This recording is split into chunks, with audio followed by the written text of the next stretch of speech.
Recentemente, as significantes descobertas científicas e tecnológicas revelaram novos fatos e evidências que confirmam a precisão e dão autenticidade de muitas passagens da Bíblia.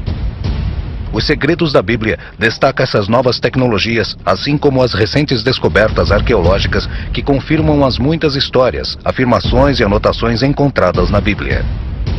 Cada exemplo é apresentado por estudiosos e peritos reconhecidos em suas áreas. Enquanto não é feita uma revisão de toda a Bíblia, este documentário estabelece a verdade científica que confirma certas partes dela, que milhões de pessoas já haviam aceitado pela fé e que agora são provadas com fatos concretos.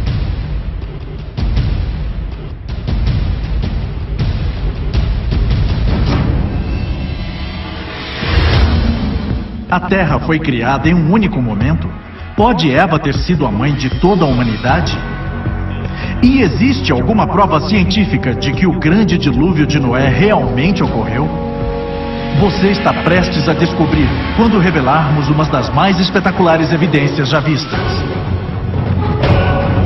Jerusalém.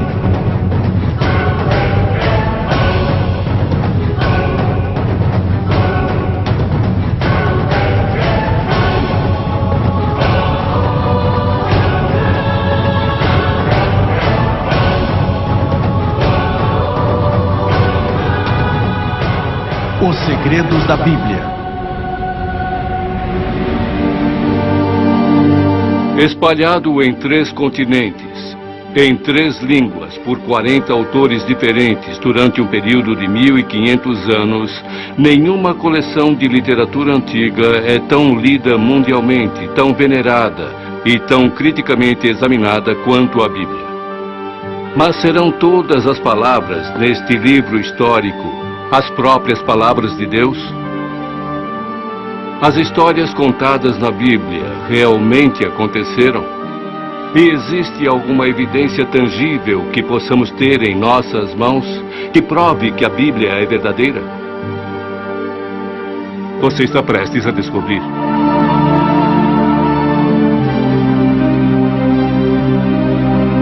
Nossa investigação começa com a mais famosa linha da história escrita. No início, Deus criou os céus e a terra.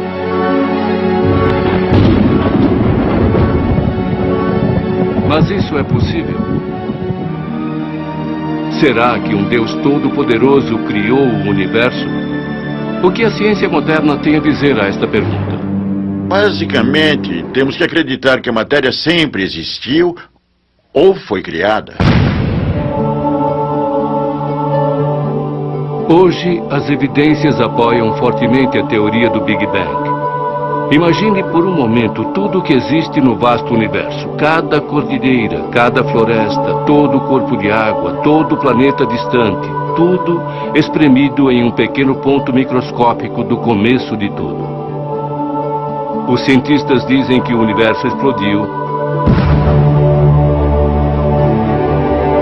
e começou deste ponto inicial. Enquanto o universo se expandiu, ele se esfriou. Qualquer coisa que se expande esfria, e neste momento o universo tem uma temperatura de 3 graus acima de zero. Nós detectamos esta radiação como radiação de micro-ondas. Observatórios do Polo Sul medem a distribuição das micro-ondas através do espaço e fornecem informações relativas às mais antigas condições do universo. Então o Big Bang não é uma ideia teórica, é algo que estamos observando e medindo. Então, a melhor evidência científica sugere que o universo começou confirmando as palavras do Gênesis. Existia evidências científicas convincentes de que esse conto bíblico de Adão e Eva é, na verdade, história. Pode cada ser humano do passado, presente e futuro traçar sua árvore genealógica de volta até um homem e uma mulher? E a comunidade científica se refere a este Adão genético que eles encontraram como o cromossomo Y Adão. E eles se referem à mitocôndria do DNA da mulher como Eva. E isto é relacionado na literatura científica como a hipótese do Jardim do Éden. Eles tiraram sequências mitocondriais de um número de diferentes grupos étnicos no mundo inteiro e determinaram que cada um deles descendeu de uma fêmea. Poderia esta fêmea ser Eva, a primeira mulher criada no livro de Gênesis? A evidência é convincente. Você também poderia voltar pelo cromossomo Y e traçar uma linhagem por ele até Adão. E a ideia é basicamente a mesma. Olhando para as diferenças na sequência do cromossomo Y, cientistas realmente pesquisaram isso. Na verdade, muitos deles pesquisaram isso e determinaram que nós todos provavelmente viemos de um indivíduo. Aqui, nossa investigação vai da suposição científica para a carne, o sangue e os ossos da criação. O que é interessante é que o ápice, o clímax dessa criação, a última coisa mencionada é criada. Depois que todo o resto está preparado para ele, vem Adão. E dizem que Adão foi criado da poeira do chão e do sopro de Deus. E o que isso nos diz é que, sim, os seres humanos são uma parte da criação como qualquer outra coisa. E também nos diz que nós temos, e Adão também tinha uma relação especial com Deus. Então Deus criou o homem como a sua imagem. Como macho e fêmea, ele os criou. De acordo com a Bíblia, Adão era responsável por tudo o que tinha na terra e gozava de uma relação íntima com a natureza. Embora Adão vivesse em perfeita harmonia com a natureza, ele não era completo. Quando Adão e Eva se encontraram pela primeira vez, Deus levou a mulher ao homem. E Adão aparentemente ficou surpreso por ter achado um semelhante. É interessante que ele a encontrou depois que ele já havia nomeado todos os animais. Então ele sabia em sua mente que não existia ninguém como ele, até que ele a conhece.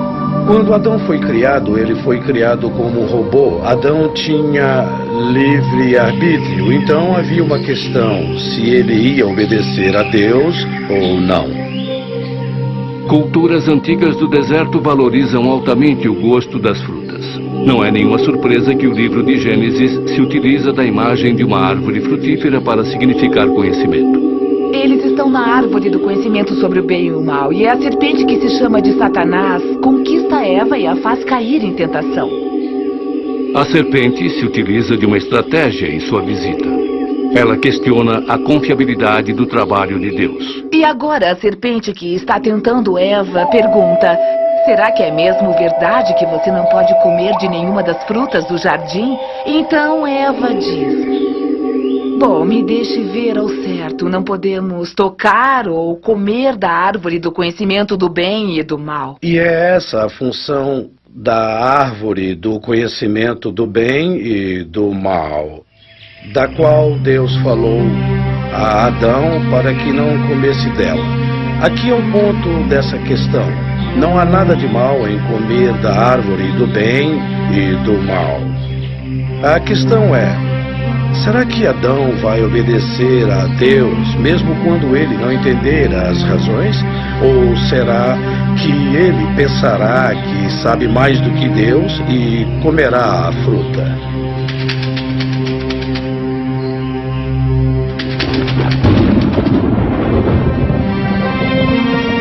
Como punição por sua desobediência, Deus exilou Adão e Eva do jardim. Eles foram forçados a viver fora da proteção de Deus e entrar na realidade cruel, separados de Deus. Utilizando-se de dicas geográficas dadas no Gênesis, quase todos os estudiosos concordam que o Jardim do Éden fica no Iraque.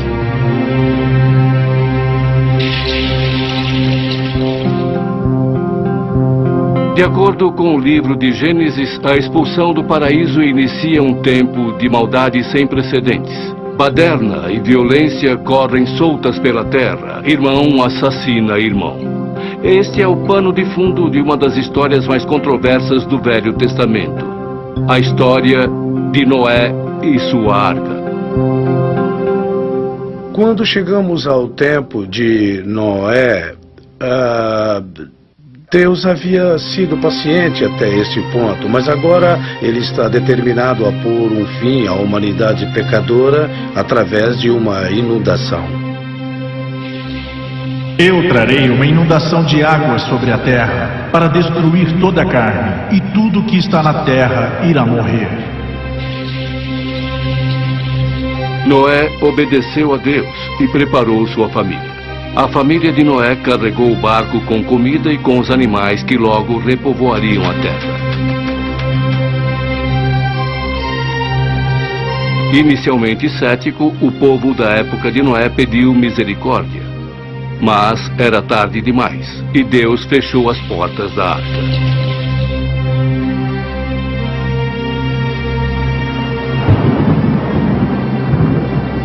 O Velho Testamento usa um cúbito como unidade de medida, e um cúbito mede 66 centímetros, e quando fazemos a conversão sobre o que lemos no livro de Gênesis, nós vemos que a arca era muito grande. Comprimento da arca, 137, largura 45, altura 22. As conversões deixam o tamanho da arca com 137 metros de comprimento, 45 de largura e 22 de altura.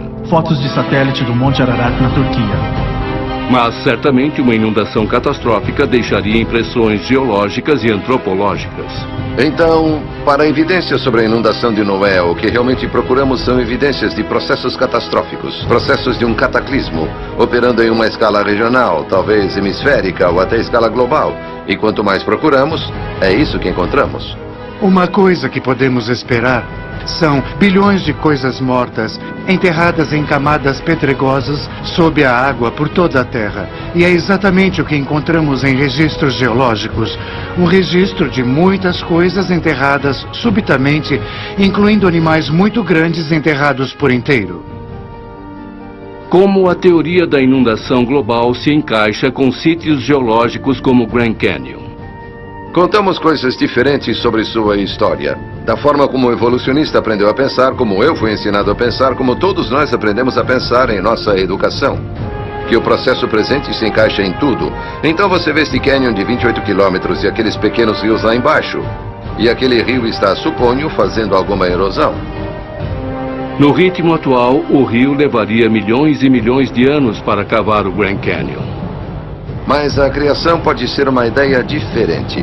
Ela propõe, parece para todo mundo, que um volume muito maior de água passou por aqui rapidamente, cavando este buraco. Esta seria a grande inundação da época de Noé. A interpretação dessas informações pode ser apoiada? Aliás, até meus colegas evolucionistas reconhecem hoje que o Rio Colorado nunca poderia cavar um cânion como este. A mecânica de erosão está toda errada. Simplesmente não cavaria um cânion como este. E eles também chegaram à conclusão de que um enorme volume de água correndo por aqui há muito tempo cavou este cânion rapidamente. Isto é consistente com os documentos bíblicos que relatam a grande inundação da época de Noé.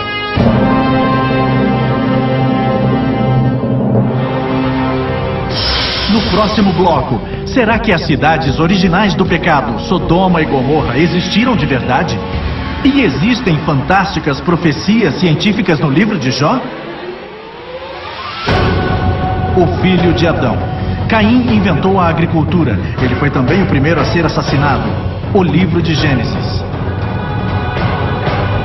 Os segredos da Bíblia. O Gênesis descreve Deus como brando quanto à ira, porém rápido e decidido em julgamento.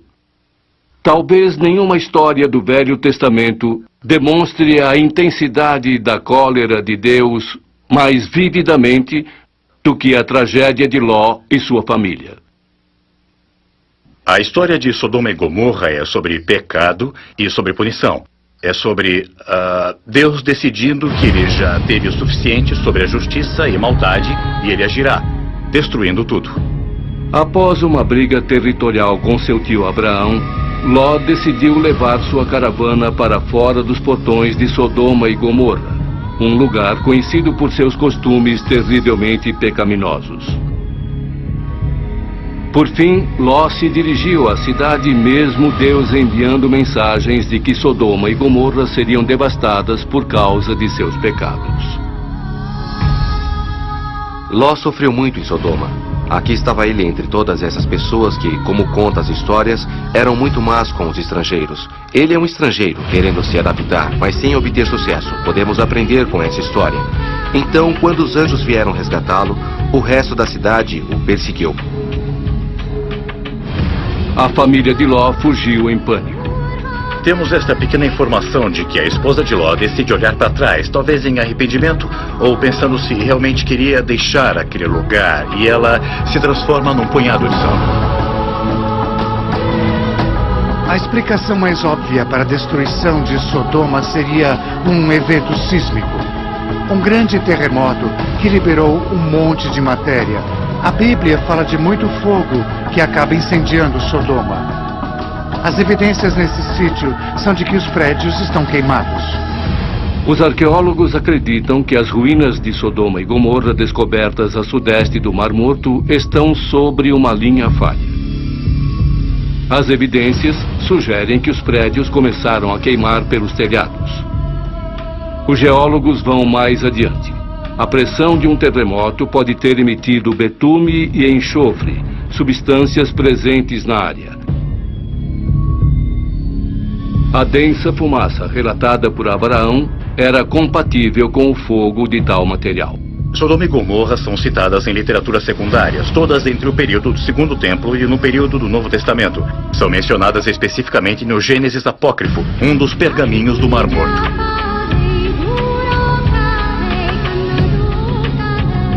A seguir, vamos examinar uma história sobre um homem que luta contra a realidade refratária do mal no mundo. Sua resposta não apenas oferece aos leitores um exemplo virtuoso, sugere um conhecimento das leis científicas que governam nosso universo. Falo de Jó, esse é o nome.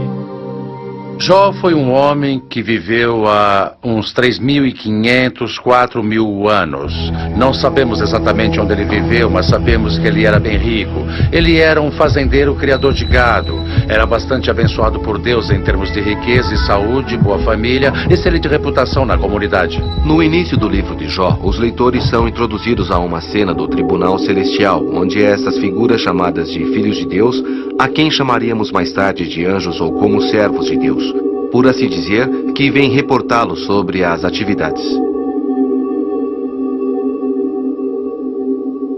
Uma dessas figuras, Satã, atuava tanto como promotor como carrasco.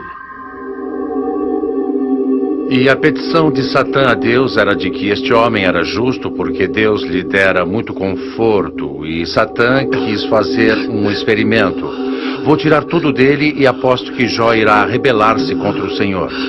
E Deus disse, pode fazer isto, mas não tire sua vida. E você conhece a história. Satã, com a permissão e consentimento de Deus, traz todos esses desastres físicos e calamidades na vida de Jó. Então ele perde suas propriedades, perde sua família, perde sua saúde. É levado ao estado mais inferior. Terá Deus me abandonado? Ou pelo menos parece que sim. Por quê?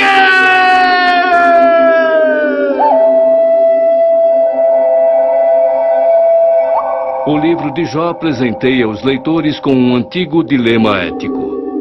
Por que coisas ruins acontecem a pessoas boas? Crentes em Deus podem passar por grandes sofrimentos, dificuldades e provações. Suas vidas podem ser destruídas. Isso não significa necessariamente que eles tenham feito alguma coisa de errado, ou que Deus os está julgando, trazendo provações ou dificuldades. Mas na verdade é a forma de Deus moldar o caráter das pessoas. O livro de Jó não só expressa valiosas verdades morais. Alguns cientistas acreditam que ele fala de futuras descobertas científicas. O livro de Jó fala sobre o começo do universo.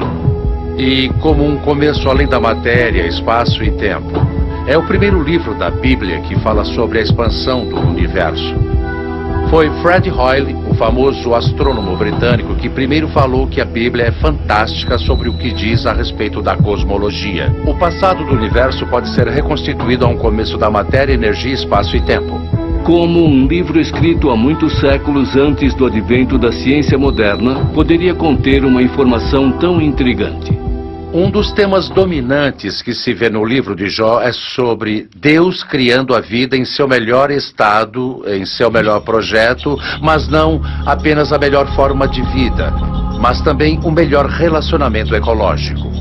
Em outras palavras, ele cria carnívoros para se relacionarem com herbívoros, para que os carnívoros só possam matar os fracos, os doentes e moribundos, ou quem o molesta, e não de forma que eles possam matar qualquer animal. As relações ecológicas são idealizadas. Os cientistas listam outras 10 profecias científicas sugeridas no livro de Jó. Elas cobrem assuntos nos campos da meteorologia, oceanografia, o estudo de animais pré-históricos e fósseis.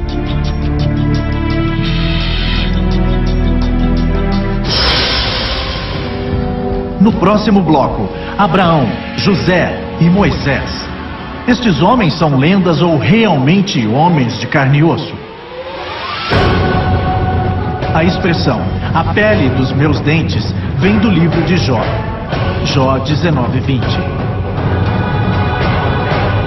Os segredos da Bíblia. No livro de Jó, os leitores presenciam atos fantásticos de fé. Apesar de Jó ter sofrido injustamente, ele se recusou em praguejar contra Deus. Pelo contrário, ele confiou nas misteriosas escolhas de Deus. E falando de fé, nenhum homem do Velho Testamento demonstrou sua fé tão destemidamente quanto Abraão.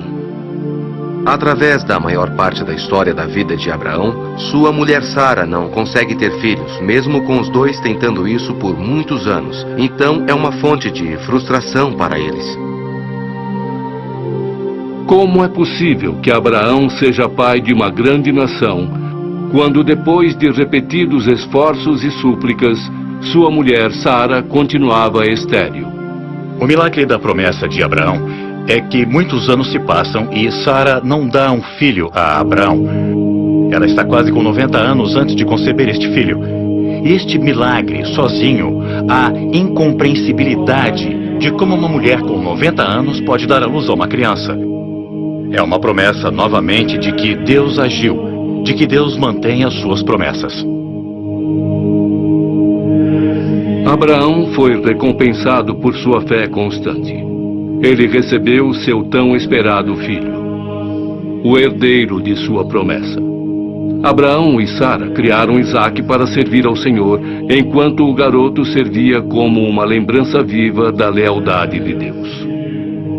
Mas Deus ainda não havia terminado com Abraão. Ele tinha outro pedido. Abraão, confuso, não hesitava em sua fé e preparou-se para obedecer a Deus. Satisfeito com a fé de Abraão, Deus interveio para fornecer um substituto. Abraão, não encoste um dedo no menino. Agora eu sei que teme a Deus, porque você não negou o seu filho a mim. Seus descendentes serão tão numerosos quanto as estrelas.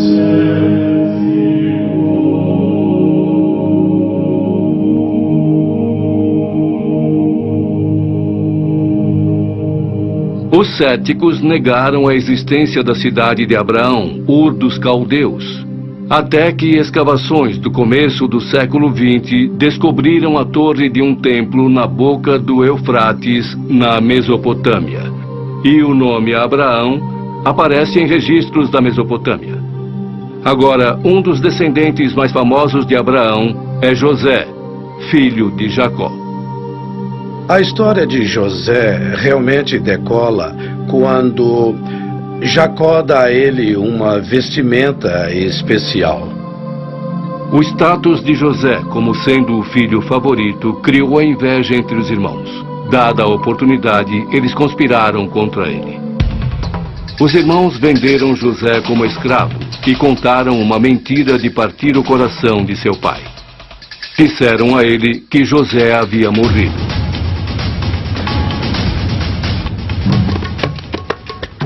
Chegando ao Egito, José foi vendido aos serviços de Potifar, um oficial do alto escalão do Egito. José progrediu servindo a Potifar, até que a esposa deste revelou apetite por José. Ela queria ficar íntima dele e José, obviamente, resiste às suas investidas. Mas ela fica tão aborrecida e arma para ele, resultando na prisão de José. A prisão foi brutal. mas Deus permaneceu com José durante seu tempo no cativeiro. O faraó, perturbado com seus sonhos recorrentes, procurava um intérprete. Seu copeiro se lembrou de José e o trouxe diante do faraó. O faraó forneceu a José os detalhes de seus sonhos. Milagrosamente, José interpretou os sonhos como um alerta profético da chegada de um ciclo de fome. O faraó, com problemas em lembrar seus sonhos, precisava de um intérprete. Seu copeiro-mor se lembrou de José e o trouxe diante do faraó. Este forneceu a José os detalhes de seus sonhos. Milagrosamente, José interpretou os sonhos como um alerta profético da chegada de um ciclo de fome. Aliviado, pois poderia preparar seu reino antecipadamente, o faraó recompensou José, elevando-o a segundo comandante. Alguns críticos questionam a história de José, sustentando que um estrangeiro nunca alcançaria um posto tão alto na corte egípcia. Mas os mais antigos dizem outra coisa. Sabemos de pessoas de origem estrangeira adotando costumes egípcios, chegando ao topo da pirâmide da administração egípcia. A história de José é ainda mais fascinante por ele ser um hebreu vivendo em um mundo egípcio. Mas ao longo do tempo, muitas gerações egípcias se esqueceram dos bons trabalhos de José. Na verdade, o faraó se sentia ameaçado pela crescente presença dos estrangeiros hebreus. Em um ataque de paranoia, o faraó manda que as parteiras afoguem os filhos dos escravos hebreus nas águas lamacentas do rio Nilo. É a partir destas tristes circunstâncias que temos a história de Moisés, o visionário legislador. Amram e Joquebede, pais de Moisés, colocaram-no em uma arca num pequeno barco feito de junco no rio Nilo e deixando seu destino nas mãos de Deus. Deus foi muito gentil, pois foi a filha do faraó que resgatou o cesto do rio. Este é o significado de Moisés, retirado das águas. E depois ele se tornou um príncipe na casa do rei. Moisés foi educado e treinado na corte do faraó, onde cresceu com o rico conhecimento dos egípcios, matemática, filosofia, medicina e arquitetura. Embora Moisés tivesse sido criado na aristocracia, ele não podia negar sua origem hebreia. Os hebreus eram constantemente maltratados e culpados por causar problemas. Um dia, Moisés presenciou um momento que mudaria sua vida. Onde está o seu Deus? Ele merece morrer como um cachorro. Todo esse Cheio povo de indignação, Moisés executou sua vingança. Impressionado, Moisés escondeu o corpo e seu crime sob a quente areia do deserto. Moisés era um homem marcado, é claro, agora que ele havia matado este oficial. Então ele foi à península do Sinai. Após passar 40 anos no Sinai, escondido como um pastor, Moisés teve um encontro com o divino.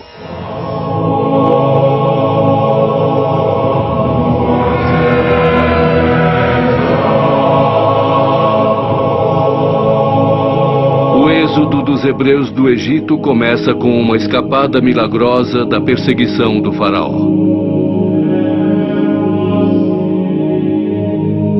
A fuga da escravidão para a terra prometida é marcada por desrespeito e desobediência a Deus.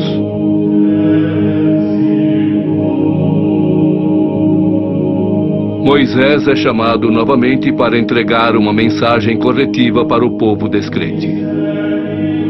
O interessante sobre os 10 mandamentos é que ele coincide com o que nossas razões humanas nos dizem também. Os especialistas em ética sugerem que os 10 mandamentos apelam a um código universal que regula o comportamento humano. Os 10 mandamentos governam ambos os aspectos religiosos da vida. Os 3 primeiros mandamentos lidam especificamente com a religião, mas os outros 7 são realmente princípios fundamentais que toda a sociedade adere, que não matará, proibição de roubo.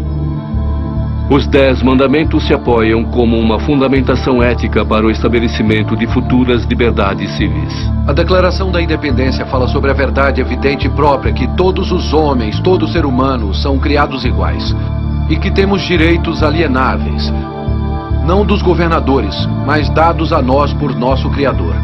E isso fundamenta que tipo de governo nós temos e qual o propósito do governo. No próximo bloco, quem foi o grande herói Sansão? E será que ele fez as coisas inacreditáveis que a Bíblia diz que fez? Sara é a mulher mais mencionada na Bíblia, 56 vezes.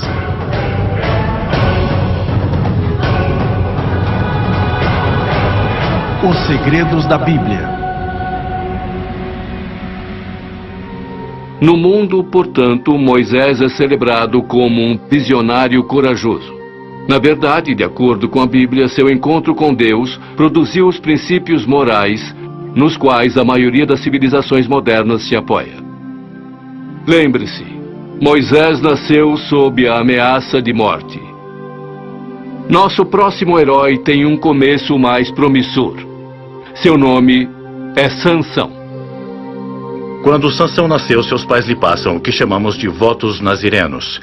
Os votos nazirenos incluem muitas coisas. Uma é que você nunca beberá vinho, nunca beberá nada fermentado ou nenhum tipo de álcool. E a outra é que nunca poderá cortar o cabelo. Não há nada especial ou mágico sobre os votos. Eles são um sinal de devoção a Deus. E se Sansão foi criado para servir a Deus, então seria importante para ele mostrar devoção de alguma forma.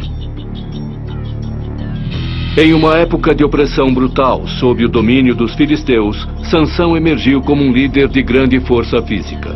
O livro dos Juízes o julgam como um herói militar e um líder carismático. Alguém que mostra uma habilidade peculiar para lutar e para liderar os outros na batalha contra seus inimigos.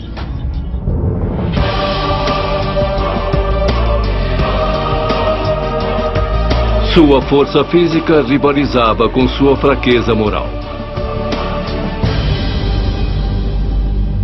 Sansão tem um outro vício, e este vício é que ele ama as mulheres filisteias, o que era proibido na antiga Israel.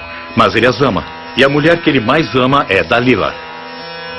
Os lordes filisteus percebem o quanto Sansão é devoto de Dalila. Eles a usam como uma espécie de espiã para descobrir o segredo de seu grande poder. Dalila foi pressionada a agir. Em várias ocasiões, Dalila pressiona Sansão a contá-la porque ele é tão forte. Sansão ansiava por Dalila. No início, ele mente. Ele não revela a verdade sobre seus votos de Nazaré e no final ele ainda chega a jogar limpo. Mas ele diz a ela que o segredo de seu poder está em seu cabelo. E que se seu cabelo for raspado, então ele ficará fraco, como qualquer homem. Ele passa essa informação para os líderes dos filisteus. Eles vão até ele quando está dormindo na casa dela. Sansão então perde sua força sobrenatural, sua força dada por Deus. E eles conseguem amarrá-lo e arrancam-lhe os olhos. Sansão consegue seu poder de volta rezando, demonstrando devoção a Deus, suplicando a Deus. Deus restaura seu poder. Sansão derruba o templo. E como diz a história, ele mata mais filisteus com sua morte do que ele havia matado antes na vida.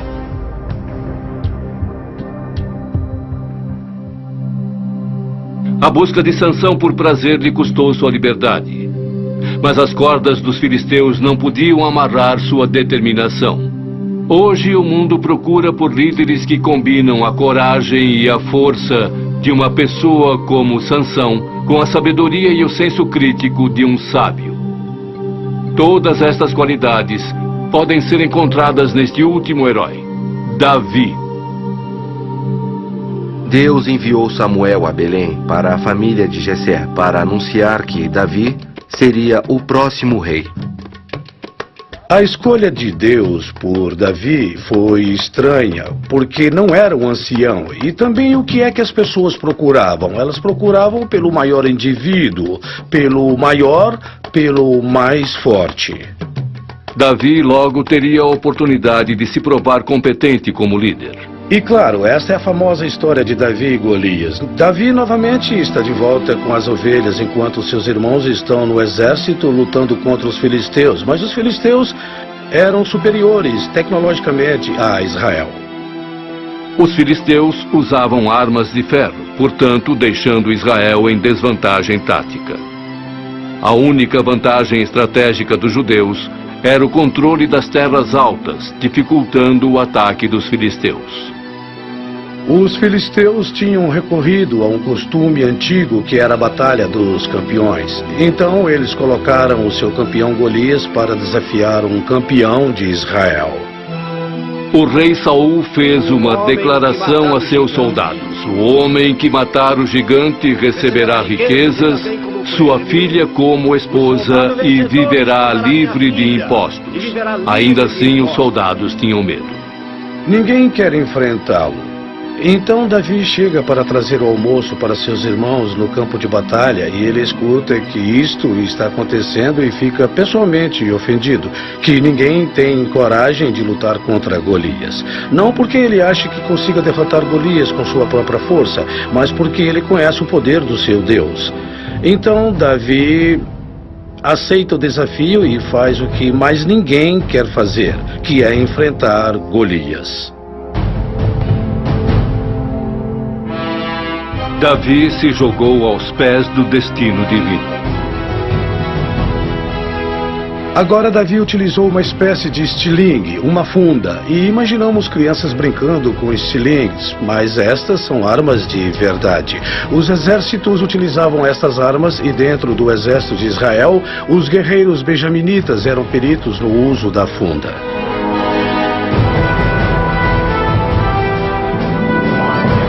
Na funda cabiam pedras do tamanho de bolas de beisebol. O talentoso músico pediu a Deus que o fortalecesse.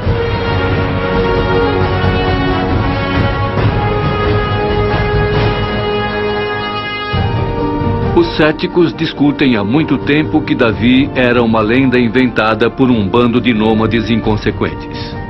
Até 1993, quando arqueólogos escavando no norte de Israel descobriram uma laje de pedra onde o nome de Davi está inscrito. Sendo, portanto, a primeira referência arqueológica de Davi fora do Velho Testamento. Davi tornou-se o rei mais celebrado da história de Israel, e sua linhagem carrega o sangue da realeza na terra.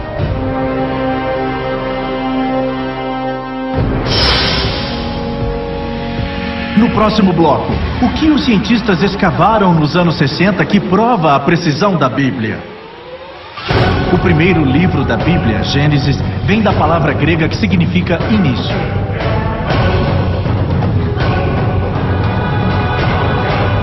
Os segredos da Bíblia.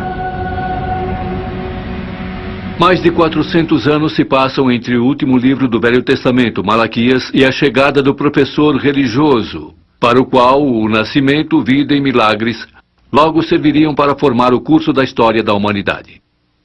Foi este mestre, Jesus de Nazaré, simplesmente um bom homem? Ou foi ele enviado diretamente da mão direita de Deus?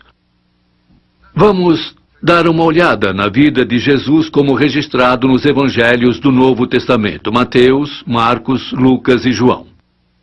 Uma pergunta para os especialistas é: será que esses contos de evangelho são confiáveis? A veracidade da Bíblia tem sido repetidamente provada e demonstrada. Muitas pessoas tentam achar contradições na Bíblia e realmente não existe nenhuma. Estou para encontrar uma evidência histórica que seja contrária ao que está nas Escrituras ou o que está na Bíblia. Para mim, a Bíblia impressiona em termos de sua precisão histórica. Enquanto a arqueologia continua a descobrir novas evidências e enquanto manuscritos são descobertos, a trajetória completa é que os autores bíblicos são muito confiáveis pela forma como apresentaram a história. Eis como funciona a regra. Quanto mais longe você for removido, a partir do primeiro século, fica cada vez mais nublado. Por causa da arqueologia e por causa de 2000 anos de excelente educação bíblica, está ocorrendo o oposto.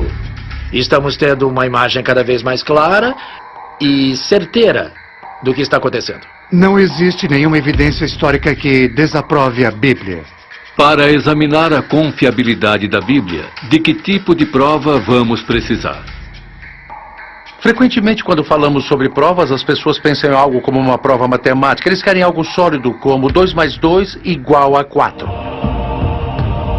Mas evidências históricas não somam da mesma forma que um problema de matemática. Evidências na história frequentemente se apoiam na qualidade do testemunho. Então a pergunta deve ser feita: como conseguimos essas histórias sobre Jesus? De onde elas vieram? Todos concordam que houve um período de oralidade quando estes evangelhos foram passados oralmente de comunidade para comunidade, boca a boca se preferir, sem ser escritas ainda. Este processo levou algumas décadas. Mas foi em um contexto judeu de que eles estavam acostumados a recitar orações que eles haviam memorizado. Se essa história sobre Jesus e seus ensinamentos não tivesse sido importante, estaria perdida há muito tempo. Então eles passam essa tradição. As pessoas ouviram Jesus contar uma história, eles ouviram fazer um milagre, eles lembraram, eles compartilharam, eles reviraram essa história em suas cabeças. A descoberta dos pergaminhos do Mar Morto nos anos 60 forneceram aos estudiosos a oportunidade de medir a precisão das cópias. Os pergaminhos, que acredita-se que sejam do 1º século depois de Cristo, contêm um trecho do livro de Isaías do Velho Testamento. Estudiosos compararam o fragmento de Isaías com a próxima cópia disponível do século IX. Os resultados são impressionantes. Em 99,9% o mesmo texto nos dois. Então essa ideia de que as cópias têm escrituras diferentes simplesmente não funciona. É um argumento sem valor. Existem notas não bíblicas de Jesus. Isto é muito importante, mas estudiosos já demonstraram que você pode pegar a história básica de Jesus sem precisar olhar o Novo Testamento. Para surpresa de alguns, Jesus também é citado em outros textos religiosos. Quando olhamos em um campo maior da religião e consideramos as escrituras do mundo islâmico, o Alcorão, ou do mundo judeu, o Talmud Midrash, descobrimos que Jesus também é mencionado nestas escrituras.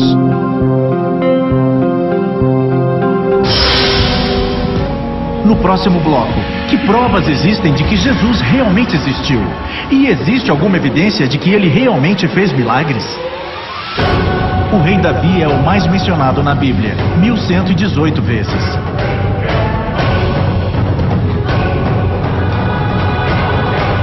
Os segredos da Bíblia. Agora, desviamos nossa atenção para o conteúdo dos evangelhos. Que tipo de pessoa eles retratam? O que eles nos dizem sobre o próprio Jesus? Os evangelhos são biografias, mas não são biografias do senso moderno. Biografias modernas dependem de uma narrativa em primeira pessoa, gravações de áudio, gravações de vídeo e escrituras deixadas para trás pelo sujeito. Para que tipo de pessoa a veracidade da Bíblia tem sido repetidamente provada e demonstrada? Muitas pessoas tentam achar contradições na Bíblia e realmente não existe nenhuma. Jesus chega ao Rio Jordão para ser batizado por João, um entusiasta religioso de aparência miserável e pregação fervorosa que o tornaram um pária impopular. De acordo com as notas do Evangelho, o batismo de Jesus inicia um período de 3 anos de pregação e curas. Ele levava uma vida relativamente normal, trabalhava, estudava, ia a festas como as festas de casamento em Canaã, onde aparentemente ele deixou uma impressão perene. Jesus e seus discípulos chegam como convidados de um casamento. Os casamentos antigos eram similares aos casamentos modernos em vários aspectos. Existe um senso muito forte de reciprocidade nos casamentos antigos. Pessoas davam presentes valorosos para esta nova noiva e casal e eles esperavam por uma grande festa em troca. Maria, mãe de Jesus, responsável pela comida, se depara com uma verdade vergonhosa. Acabou o vinho. Mas a resposta de Jesus dá uma dica de seu propósito divino. Então ele diz aos garçons para encherem estas jarras de pedra com água. Ele não diz para desviarem o olhar ou para saírem dali enquanto ele faz surgir um frasco ou uma poção e joga dentro da água. Ele simplesmente diz: está bem, podem começar a servir o vinho. E a água vira vinho.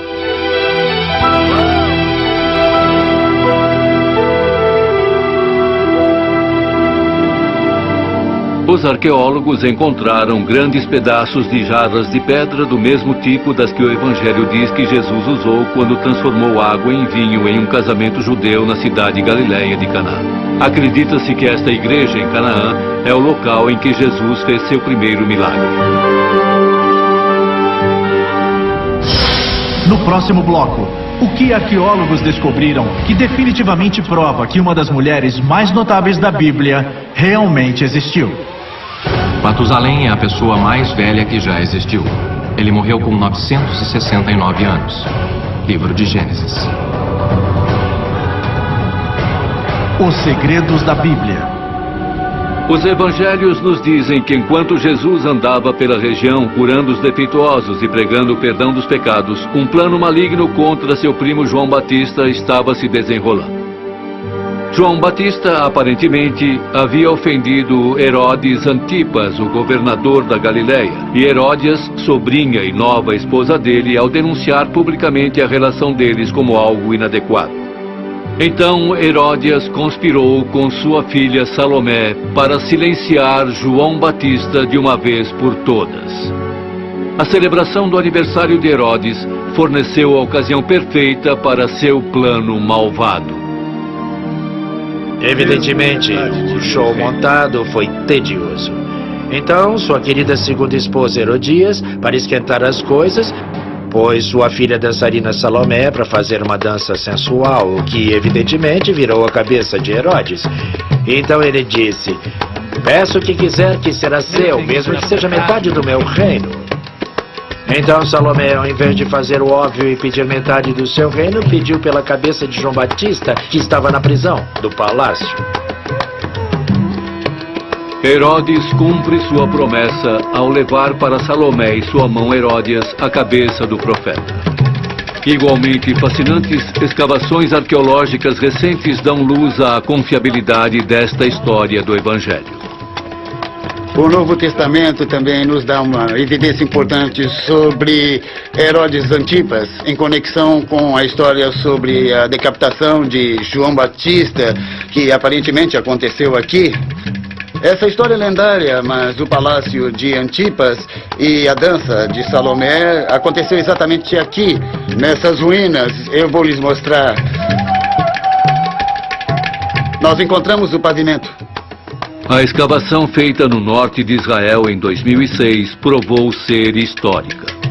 Talvez vocês sejam a primeira equipe de câmeras a tirar fotos dela, a primeira mesmo, a primeira da história. Agora, quando escavamos o apoio da Basílica do Hall de recepção, ficamos completamente surpresos em achar restos do primeiro século depois de Cristo, mesmo no começo do primeiro século, e achamos um lindo chão de mármore feito com cores diferentes, e nós datamos através de jarras e moedas para o século I.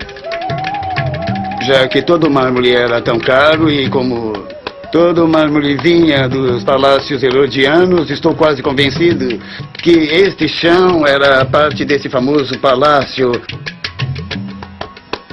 A construção do Palácio de Antipas, esse foi o cenário da famosa dança de Salomé. Evidências do campo da arqueologia dão às notas do Evangelho uma medida de confiabilidade. De acordo com os evangelhos, Jesus continuou a pregar e demonstrar seu poder sobre a natureza. Ele usava este poder para amenizar o sofrimento das pessoas que acreditavam em sua mensagem. Jesus era um pregador itinerário, que frequentemente movia-se de cidade em cidade para espalhar sua palavra. De acordo com o evangelho, sua jornada o levou ao tanque de Siloé. Cego de nascença, um homem visitou Siloé na esperança de receber um milagre. Os judeus acreditavam que um anjo poderia aparecer no tanque. Faziam a água se mexer e ofereciam cura divina. De acordo com os evangelhos, o homem acreditava na possibilidade da cura divina e a recebeu pelas mãos de Jesus.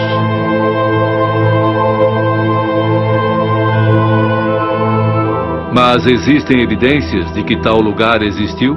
Bem, agora as grandes e boas notícias. É somente um pouco mais longe, descendo as colinas em Siloé, nos subúrbios do sul de Jerusalém. Eles descobriram, é claro, a magnífica entrada da piscina. Os evangelhos descrevem Jesus exercendo autoridade sobre vários aspectos da natureza. Cada milagre que Jesus fazia aumentava o seu perfil e convencia mais ainda os seus discípulos de que ele era o Messias. Dentre os milagres de Jesus, um dos mais espetaculares é quando acalma a tempestade. Um dia, Jesus e seus discípulos estavam no mar da Galileia. Embora conhecessem o mar, uma terrível tempestade pôs os discípulos em um pânico amedrontador. No meio disso, os discípulos estão em pânico. As ondas estão batendo no barco e eles ficam com medo de que o barco irá se partir. Eles se apressam em acordar Jesus. Jesus se levanta para acalmar a tempestade e o medo dos discípulos.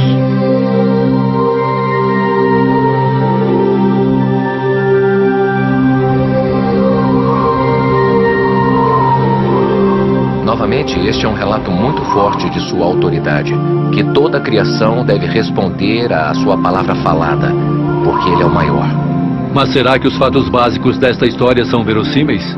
O Mar da Galileia é um lugar muito interessante. Ele fica como em uma tigela, com violentas tempestades de vento, com os ventos batendo contra as montanhas e criando situações modais muito assustadoras. Uma das mais excitantes e recentes descobertas arqueológicas se passou na Galileia, onde um barco que Jesus e seus discípulos poderiam ter usado apareceu na primavera de 1986. O barco poderia comportar de 12 a 15 pessoas, a quantidade sugerida nos evangelhos. O barco tinha um espaço para dormir compatível com a nota do evangelho. No próximo bloco, novas e fascinantes evidências de que a crucificação de Cristo foi um verdadeiro evento histórico. E testemunhas que dizem que a ressurreição realmente aconteceu. A Bíblia foi originalmente escrita em 3 línguas: hebraico, grego e aramaico.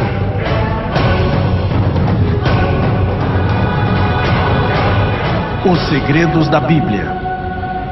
O evento trágico dos últimos dias da vida de Jesus confere com os rascunhos dos profetas do Velho Testamento. A paixão de Cristo, como é chamada, cativou bilhões de pessoas por séculos com sua descrição de partir o coração das últimas horas de Jesus na Terra. Com o passar dos anos, muitos se tornaram céticos sobre a história da paixão. Alguns dizem que são apenas personagens infames e que Pôncio Pilatos e o grande sacerdote Caifás nunca existiram. Outros sugerem que a ressurreição foi uma elaborada mentira.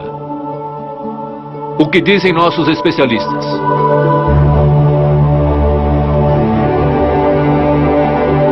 Os últimos 4 dias da vida de Jesus, comumente referidos como a Paixão, passaram a ser uma das mais intrigantes e controversas partes dos evangelhos. Nos dias que antecedem sua crucificação, Jesus entrou de forma triunfal em Jerusalém. Enquanto passava pelos muros da cidade, espectadores saíam de suas casas para cumprimentá-lo e saudá-lo com folhas de palmeiras. Isso seria muito comumente conhecido hoje como Domingo de Ramos. A notícia da chegada de Jesus se espalhou rapidamente entre o alto clero judeu do Sinédrio. Eles viam o popular galileu como uma grande ameaça para seu controle do povo judeu. Caifás, o mais cético e cínico dos Sinédrios, conspirou com o resto do conselho para pôr um fim à missão de Jesus. Na história do julgamento de Jesus, existe este homem, Caifás, um sacerdote. No começo dos anos 90, uma descoberta arqueológica significativa foi feita em um túmulo escavado na cidade de Jerusalém. Uma série de pequenas caixas, chamadas ossários, foram encontradas. Após o corpo de um ente querido ter sido completamente decomposto, a família reuniria os restos para guardá-los dentro dessas caixas de ossos. Para se lembrarem de quem eram os ossos em cada caixa, eles rabiscavam os nomes no fundo da caixa. Então, quando esse túmulo foi escavado, eles encontraram o nome Caifás. Os ossos que encontraram na caixa eram os ossos de um homem de 60 anos. O nome, a data e a inscrição no ossário incrivelmente batem com a descrição e a época do sacerdote judeu Caifás dos Evangelhos. Então, será que temos os ossos do sacerdote Caifás, a pessoa mencionada no julgamento de Jesus? É bem provável. Em sua primeira noite da Páscoa judaica, Jesus sentou com seus 12 discípulos para a festa de Páscoa que ficou conhecida como a Última Ceia. É nessa refeição que Jesus revela aos seus apóstolos, de acordo com as Escrituras, que ele seria traído por um deles. Eu começaria pensando na paixão pelo jardim do pecado. Logo depois da Última Ceia, Jesus chegou ao jardim com 3 de seus discípulos favoritos: Pedro, João e Tiago. Quando Jesus foi ao Getsemane depois da Última Ceia, ele foi lá para orar. O jardim de Getsemane era uma horta de olivas encostada aos pés de uma grande colina fora de Jerusalém.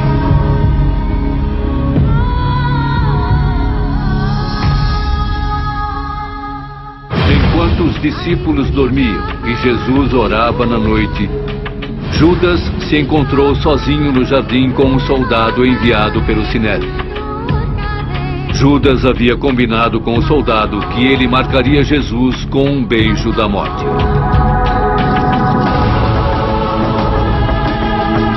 Judas. Prendam-no!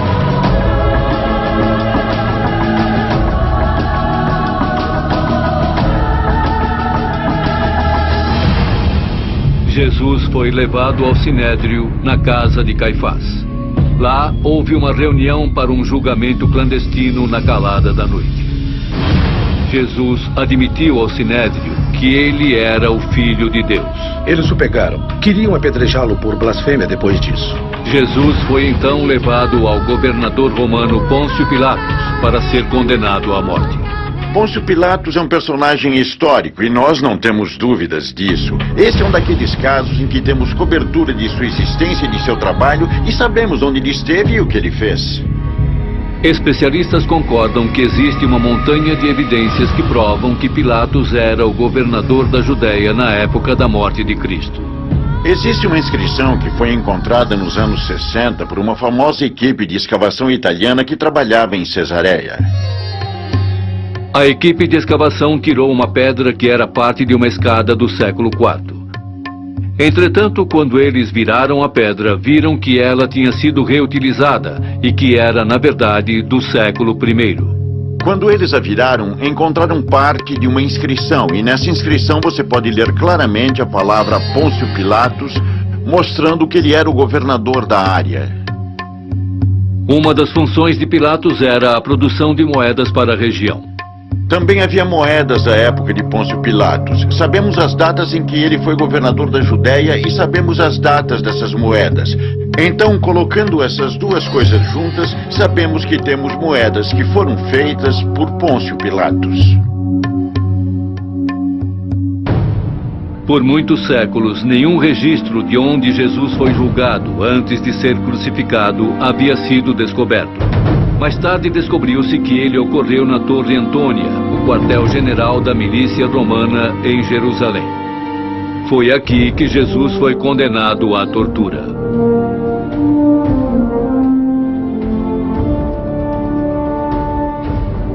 Depois que tiraram suas roupas e o espancaram, os soldados colocaram uma coroa de espinhos na cabeça de Jesus para zombar dele. Depois o levaram para as colinas do Calvário, empurrando e chutando, enquanto ele se esforçava para carregar sua própria cruz. Este local de execução tinha o nome de Gólgota, o local da caveira.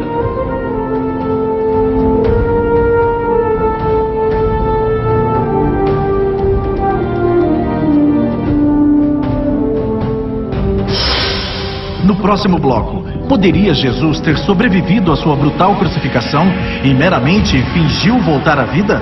Ou existem evidências científicas que provam o contrário? O Salmo 119 é o capítulo mais longo da Bíblia. Ele tem 176 versos.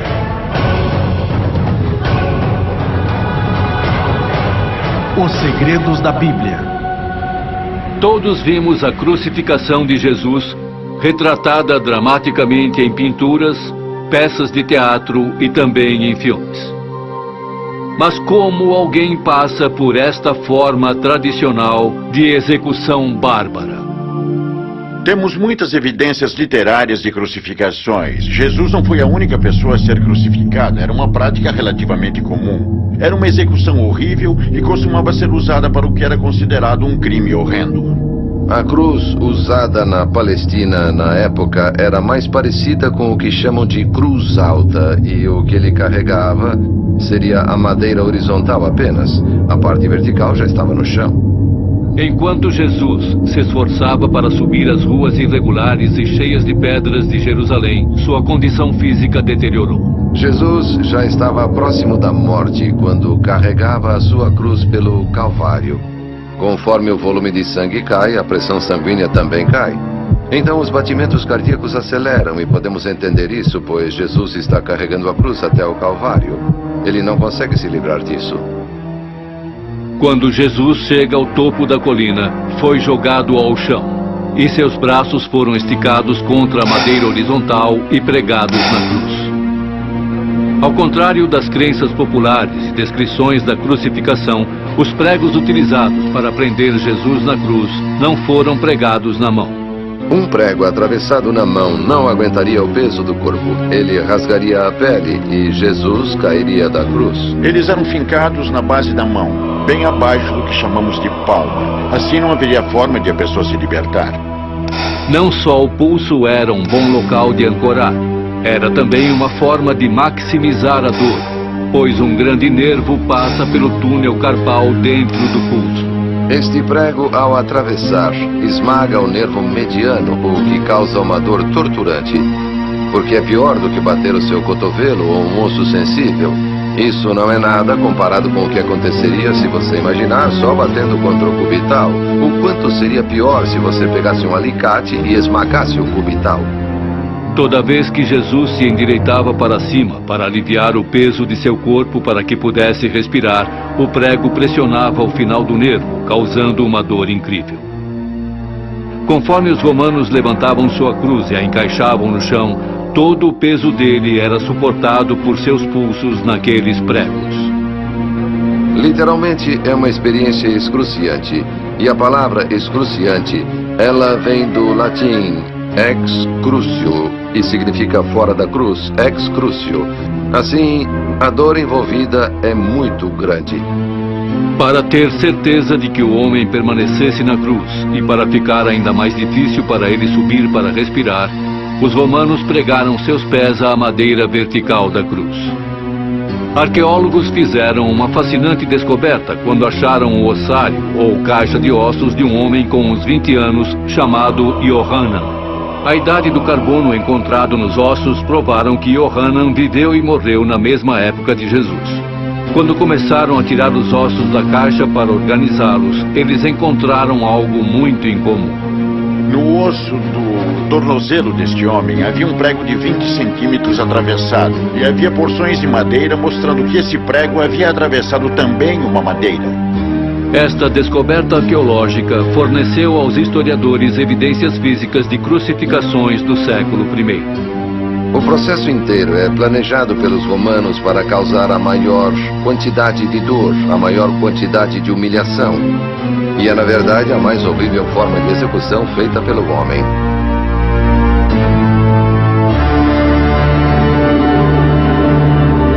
Céticos acreditam que Jesus sobreviveu à sua crucificação e que ele fingiu sua própria morte para completar as profecias do Velho Testamento. Mas por causa de registros históricos, sabemos com certeza que isso seria impossível.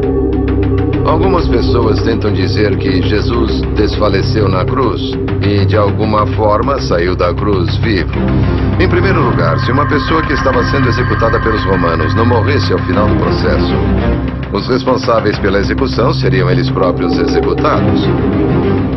Em segundo lugar, de tudo o que acabei de descrever do processo, Não havia qualquer possibilidade de que ele pudesse sobreviver a isso. Ele estava absolutamente, positivamente morto quando foi retirado da cruz. Qualquer ideia de que ele sobreviveu é completamente absurda.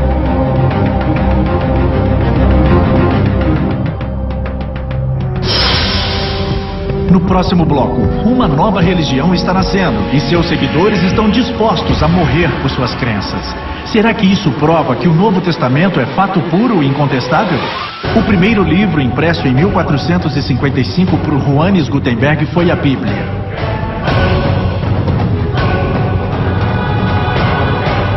Os segredos da Bíblia. Depois de confirmar sua morte, a família de Jesus e seus seguidores estavam ansiosos para lhe dar um enterro apropriado antes do pôr do sol no começo do sábado. Um homem rico chamado José de Arimateia pediu a Pôncio Pilatos pelo corpo de Jesus, para que pudesse honrá-lo com um enterro judeu tradicional. José havia comprado uma grande pedra recentemente para ser esculpida para seu próprio túmulo. E foi lá que ele pôs Jesus para descansar. Um túmulo do século I é fácil de encontrar. Temos muitos exemplos arqueológicos de túmulos do século I. Uma pesada pedra em forma de roda foi posta na porta de entrada do túmulo e foi colocado um guarda romano em serviço na entrada, já que os sinédrios tinham medo de que os discípulos tentassem roubar o corpo e dizer que ele havia voltado à vida. Era lacrado na frente, tinha uma abertura pequena. Você precisava se curvar para entrar, e a primeira coisa que se via era uma sala grande e vazia. E também havia salas que se abriam para os lados, onde eram realizados os enterros. No domingo, Maria, mãe de Jesus, e Maria Madalena levaram temperos e óleos com a esperança de ungir o corpo de Jesus. Mas quando chegaram no local do túmulo, descobriram que a pedra havia sido rolada e o túmulo estava vazio. Maria e Maria Madalena foram recebidas por um anjo que lhes disse que Jesus de Nazaré acordou de sua morte e as instruiu para alertar Pedro e os discípulos que Jesus iria encontrá-los na Galileia.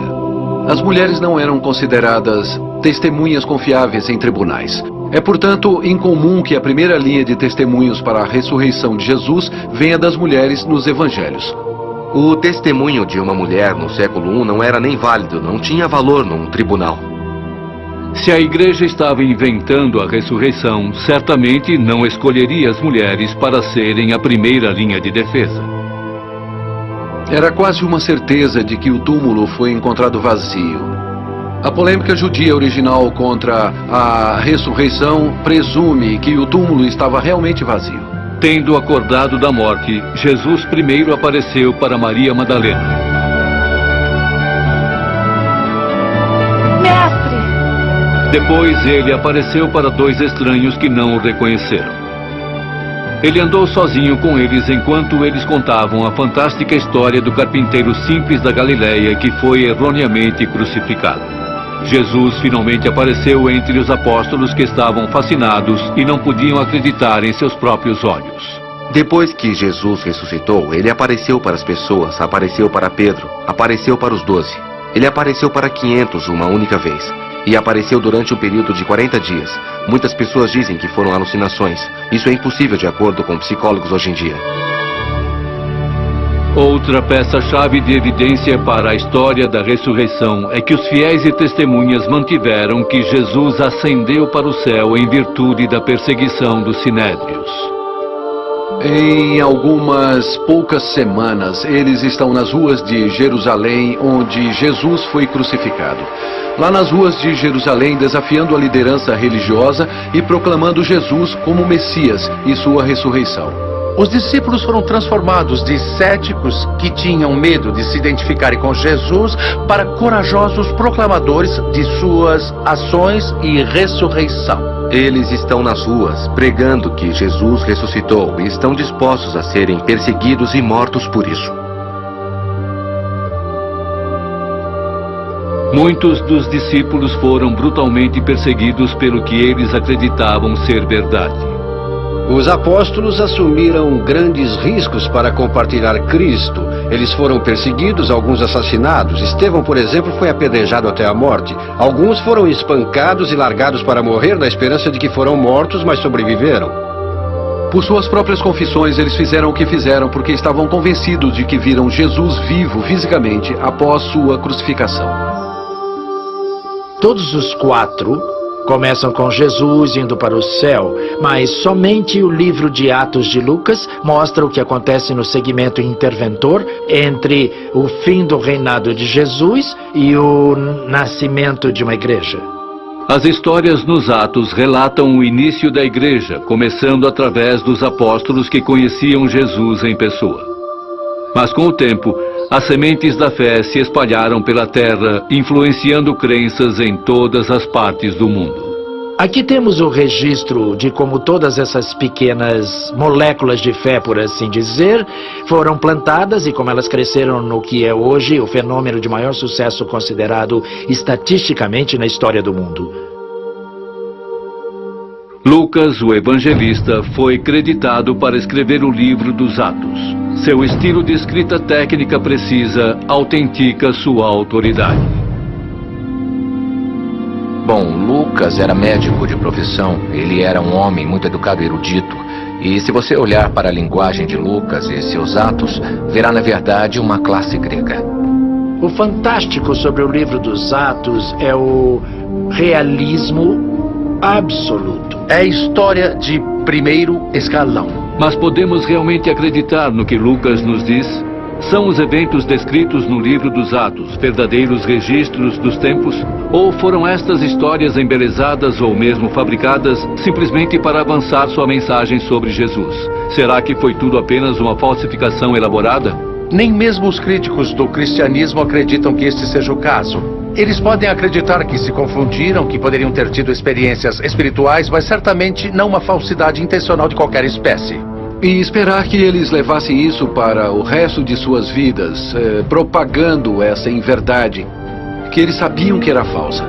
Então, eventualmente, muitos deles foram assassinados e torturados, mesmo antes disso. Este é um milagre ainda maior do que a ideia da ressurreição física de Jesus. Conforme a pregação dos apóstolos se iniciou, ganhando novos seguidores de Cristo de comunidades judias, muitas leis judaicas foram alteradas ou abandonadas. Esta mudança traumática e dogmática é fascinante para historiadores, e mais tarde prova a precisão das notas. É surpreendente, então, quando você olha para trás as práticas da igreja primitiva. Em um contexto judeu, assim como no mundo pagão, onde aspectos significantes das práticas de crenças judias foram alteradas em nome de Jesus. A circuncisão não é mais tão importante. Comendo com os gentílicos não tem problema agora. Comer comidas que não sejam kosher não tem problema agora. Você ainda tem a transferência do sábado para o domingo. Estas são as mudanças drásticas para um grupo de pessoas judias. A única forma de explicar isto é que alguma coisa aconteceu. Será que este fenômeno de conversão judaica dá crédito às Escrituras? Muitos acreditam que essas mudanças só seriam possíveis se Jesus tivesse ressuscitado realmente. Seria um tanto inexplicável se Jesus tivesse continuado no túmulo. Faz muito mais sentido os judeus fazerem essas mudanças enormes se realmente eles o encontraram vivo após a morte. Algo teria de ter acontecido nesse tempo de proporções monumentais. Embora sua mensagem estivesse mudando vidas, os apóstolos logo aprenderam que espalhar os evangelhos tinha um preço. Não demorou para a perseguição aos cristãos começar. Assim como Cristo sofreu para tornar o evangelho possível, os apóstolos sofreram para tornar o evangelho disponível. Eles foram terrivelmente perseguidos pela postura que estavam tendo em relação à ressurreição de Jesus. Eu não sei você, mas se fosse eu, em algum ponto eu diria: pare, é uma mentira. Nós inventamos tudo. Mas eles não, eles morreram por isso. Esta é uma das razões por que os evangelhos possivelmente sejam verdadeiros, autênticos, porque aqui temos pessoas dispostas a dar suas vidas por algo em que acreditavam. O primeiro a sucumbir em nome de Cristo foi um homem chamado Estevão. Estevão era um diácono da facção helenística que só falava grego da igreja primitiva. Ele era um servo, era um administrador, ele era para ser um pacificador e acabou sendo assassinado. Eles o levaram diante do conselho e Estevão fez um discurso apaixonado. Acabou sendo levado para fora e apedrejado até a morte.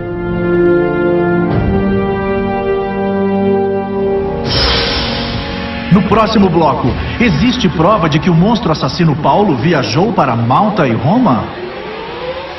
A expressão "um cego guia outro cego" é na verdade do Evangelho de Mateus.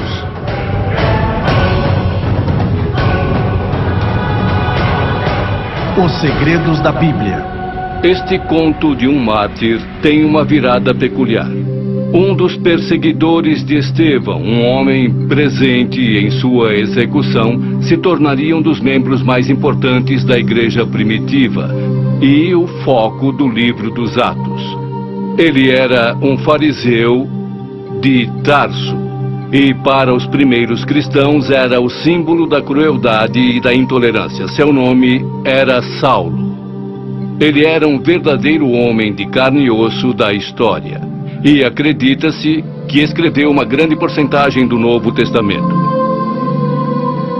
A paixão de Saulo pela lei judaica o induziu a ter ódio dos apóstolos e de tudo o que eles apoiavam. Sua perseguição aos cristãos o fez famoso e seu método brutal o fez infame. Ele era conhecido pela Igreja Antiga como um perseguidor sedento por sangue. O biógrafo de Paulo, Lucas, diz a mesma coisa. Para deter a difusão da mensagem de Jesus, Saulo resolve acorrentar os cristãos e transportá-los para Jerusalém como prisioneiros. Seu cerco teria começo na cidade de Damasco. Então ele estava viajando para Damasco e quase chegando na cidade, de repente uma luz veio dos céus ao seu redor e ele caiu no chão e ele escutou uma voz que dizia: Saulo, por que está me perseguindo? E ele disse: quem é você? E a voz disse: sou Jesus, que você está perseguindo. Mas levante-se, vá à cidade e lá será dito o que você deve fazer. Então ele se levantou, mas percebeu que estava cego e que tinha que ser levado até a cidade. Eles passaram pela casa de Judas na rua chamada Direto.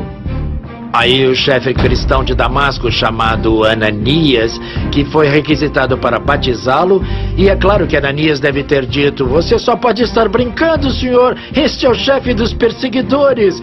Mas depois o senhor explica a ele que ele seria missionário dos pagãos, então ele o batiza. Batizado por Ananias, Saulo voltou a enxergar. Mudou seu nome para Paulo e dedicou o resto de sua vida para Cristo. Ele desafiaria as convicções religiosas que antes ele havia lutado tão brutalmente para proteger. Mas foi esta conversão dramática plausível? Foi a visão de Cristo ressurreto a razão por trás da mudança repentina de Paulo? Alguma coisa o fez mudar de maior inimigo para maior patrocinador do Evangelho. Explicar o porquê ele faria isso é muito difícil.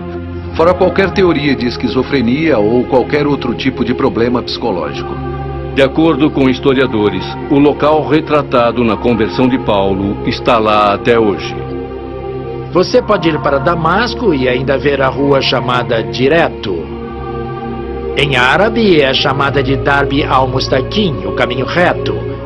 Eles ainda te mostram o que é suposto ser a capela de Ananias, onde Saulo voltou a enxergar. Apesar das perseguições e mal-entendidos, os apóstolos seguiram em frente. E, com o tempo, sua mensagem converteu muitos corações. Igrejas começaram a aparecer em todos os lugares e suas comunidades se reuniam para adorar o novo Messias. Mas aqueles novos cristãos ainda tinham algumas perguntas sobre Jesus e seus ensinamentos. Eles não sabiam como suas vidas deveriam ser conduzidas, como deveria ser sua fé. Mesmo recebendo isso por uma tradição antiga, é bom ter alguns escritos que os lembrem e os reforcem. Às vezes havia grandes discussões teológicas explodindo na igreja. Todos os apóstolos enfrentaram esses problemas de frente, carregando uma série de mensagens que se tornaram o livro de epístolas. Essas mensagens ministeriais se provaram tão eficazes quanto os próprios evangelhos. As cartas, as epístolas, foram escritas para responder perguntas muito práticas que estavam surgindo em várias igrejas a respeito de como levar uma boa vida cristã. No próximo bloco, artes antigas são evidências da jornada descrita na Bíblia de Paulo para Malta. Jesus chorou é o verso mais curto da Bíblia.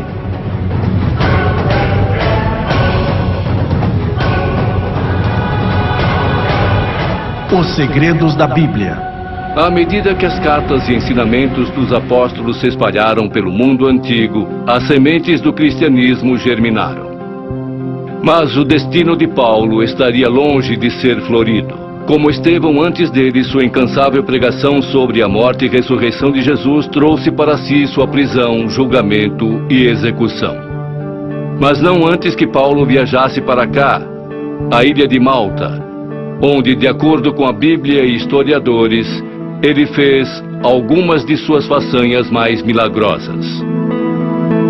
Durante o Império Romano, pregar a mensagem de Cristo significava arriscar a vida. Paulo acabou sendo preso e as razões para sua prisão são provavelmente muito complicadas. As autoridades judias queriam ver Paulo preso porque Paulo e os seguidores de Jesus emergiam como uma nova religião muito poderosa que ameaçava e competia com o judaísmo. Os romanos queriam que Paulo fosse preso porque lembravam que o fundador do cristianismo, Jesus, foi julgado e morto como criminoso. Então Paulo foi preso pelo que chamaríamos de razões religiosas e também políticas. Mas mesmo quando as portas da cela se fecharam para ele, o ministério de Paulo não terminou. Ele continuou escrevendo cartas e pregando o evangelho para qualquer um que o ouvisse. Ele poderia falar até com mais autoridade, escrevendo da prisão, porque agora ele era um prisioneiro de Cristo. Ele não tinha nada para lucrar pessoalmente, mas apenas a privação e sofrimento adicional de proclamar o evangelho da prisão.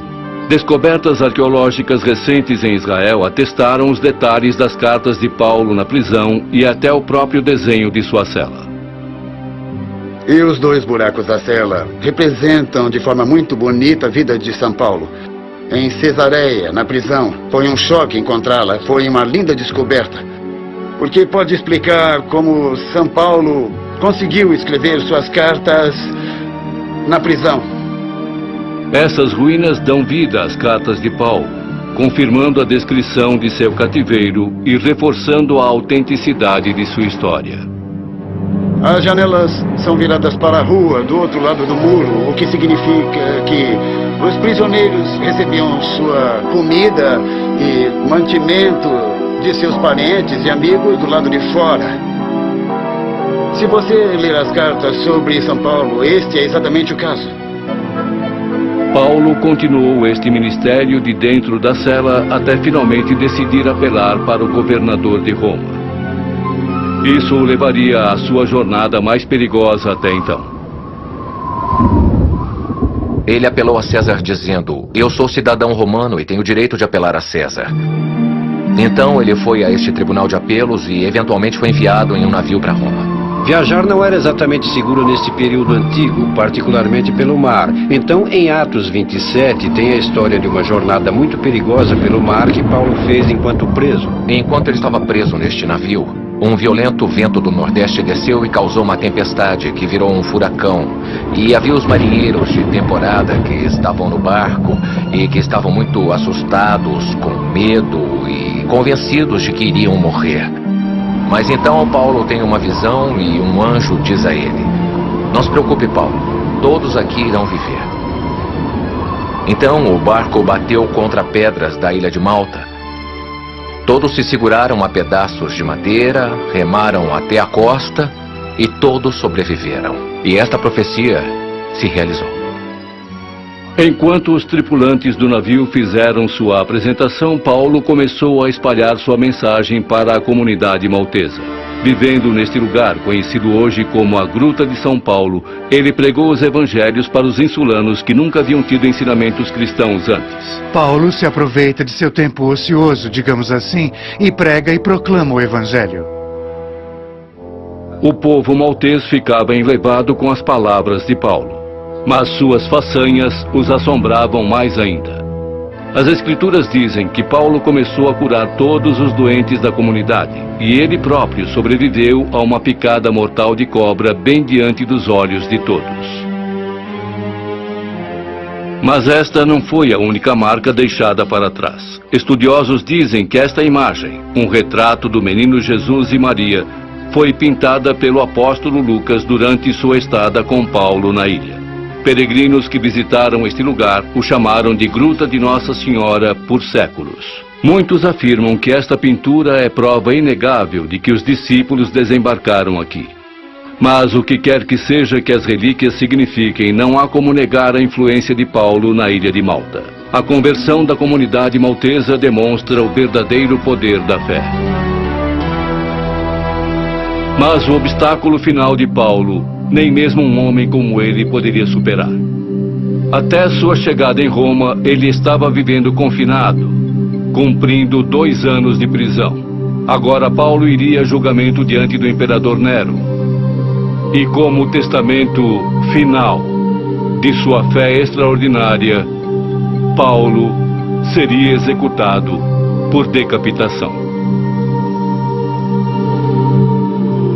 E as relíquias daquele sacrifício, a coluna da decapitação e o osso do braço de Paulo, são guardados aqui na igreja de São Paulo, em Malta. Os paroquianos desta igreja, junto com todos os cristãos de Malta e de todos os lugares onde a influência de Paulo se espalhou, são testemunhos vivos para a vida deste santificado discípulo de Jesus. A influência de Paulo no cristianismo moderno não pode ser subestimada. O que temos de dizer é que, sem Paulo, nós não conheceríamos o cristianismo e a igreja como são hoje. Os Atos e as Cartas dos Apóstolos são mais do que uma coleção de missões e missivas. Eles fornecem evidências concretas amarradas a registros históricos e geográficos que provam a validade das jornadas dos discípulos e a fé que os fez passar por obstáculos surpreendentes. Em meio àquelas perseguições, as igrejas são estabelecidas e tornam-se, em um período muito curto de tempo, uma força dominante na história mundial. Estes escritos não são apenas importantes para a história. Passando por séculos, impérios e línguas, os Atos e as Cartas dos Apóstolos mantêm-se vivos e causam impacto até os dias de hoje. Contrariando os detratores da Bíblia, recentes descobertas científicas forneceram, na verdade, mais evidências para apoiar a autenticidade e precisão da Bíblia, ao invés de desacreditá-la. Foi a ciência que me fez reconhecer que um Criador deve existir. A veracidade da Bíblia tem sido repetidamente provada e demonstrada. Muitas pessoas tentam encontrar contradições na Bíblia, mas realmente não existe nenhuma. De acordo com os depoimentos de nossos especialistas, parece que a Bíblia é, na verdade, rica em fatos e pode muito bem ser precisa historicamente. Contudo, a pergunta permanece. As histórias da Bíblia devem ser contadas como sendo história ou como lenda. Somente você pode decidir. Entretanto, a nossa busca pela verdade nunca terá um fim. Como a própria vida, ela deve continuar. Obrigado pela companhia.